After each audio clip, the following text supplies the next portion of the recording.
सुबह से लेकर रात तक उनका सिर्फ एक ही काम था, ठाकुर जी की सेवा, ठाकुर जी का श्रृंगार, ठाकुर जी को भोग लगाना, ठाकुर जी को सुलाना, ठाकुर जी के लिए भजन गाना और ठाकुर जी के रस में डूबे रहना। पूरे शहर में उनका चर्चा था।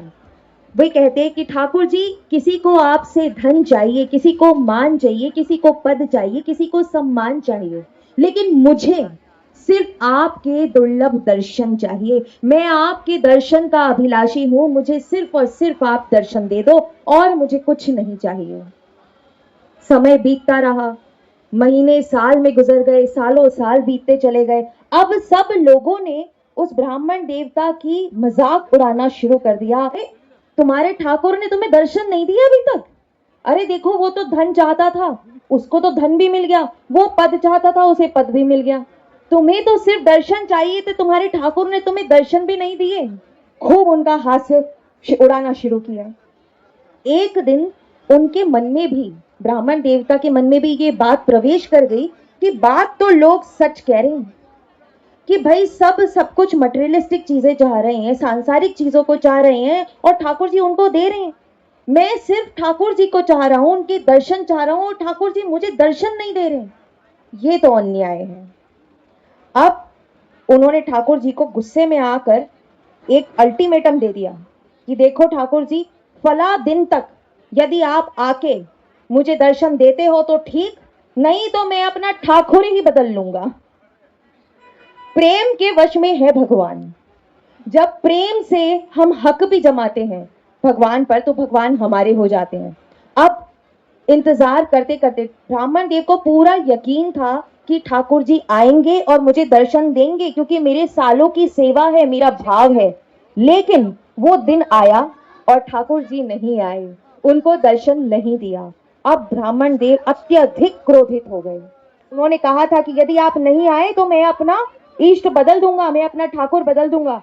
अब जाकर वो एक दुर्गा माँ की मूर्ति को ले आए और ठाकुर जी जहां पे विराजमान थे वहां से उठाकर, ऊपर ताक नहीं होती जो पुराने घरों में होती थी, उस ताक पर उठाकर ठाकुर जी को रख दिया और नीचे जहां ठाकुर जी विराजमान थे वहां दुर्गा माता की मूर्ति को रखकर जैसे ठाकुर जी की सेवा करते थे वैसे ही दुर्गा माँ की सेवा करने लगे। धूप दीप पुष्प प्रसाद आरती भजन सब कुछ।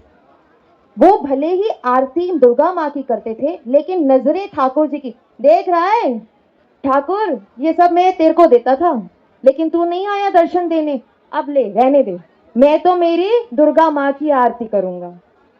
और एक दिन उन्होंने बैठे थे, दुर्गा माँ का भजन गा रहे थे और बैठे बैठे उन्होंने देखा कि जो अगरबत्ती जलाई है, धूप बत्ती की जो धुआं है, वो ऊपर जा रही है उसी टांड पे जहां ठाकुर जी को बिठा रखा है। वो तुरंत उठे, रुई ली और ठाकुर जी की नाक में डाल दी। तू चोर है, तू मेरे धूप की सुगंध को सूंघ रहा है मेरी मर्जी के बिना, मैं तुझे सूंघने नहीं दूंगा, मैं तुझे कुछ भी नहीं दूंगा। और जैसे ही उन्होंने नाक में वो रुई का पौवा डाला, ठाकुर जी तुरंत आगे उनका हाथ पकड़ लिया। मेरे भक्त मुझे मत रोक, कितनी सुगंधित। जैसे ही वो आए, दर्शन दिया और टप टप टप टप आंसू गिरने लगे।